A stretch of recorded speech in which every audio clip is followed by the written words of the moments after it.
আল্লাহ রাসূল মুহাম্মদুর রাসূলুল্লাহ সাল্লাল্লাহু আলাইহি ওয়াসাল্লাম বলেন, তোমরা নিজে কাহার দোষ অনুসন্ধান করিও না। কি করিও না? কারো দোষ অনুসন্ধান করো না এবং অন্যের নিকট হইতে পরের দোষ তালাশ করো না। করিনি আমরা নিজের দোষ তো গোপন করি না, আবার অপর ব্যক্তির দোষ অন্যের থেকে আবার তালাশ করি না। বলে ভাই খালেদ তুই কোথায় যাস? বাজারে যাই। কোথায় বিনি? সাইফুল্লাহ কালকে চুরি করছে। সাইফুল্লাহ চুরি করছে, ডাকাতি করছে, কোথায় বিনি? কে বলছি?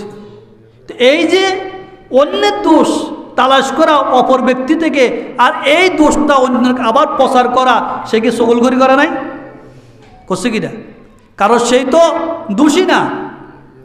দোষী না, তার দোষটা কি অনাত্মকভাবে মানুষের কাছে কি করলো? প্রচার করলো। এই জন্য আল্লাহ রাসূল বলছে, খবর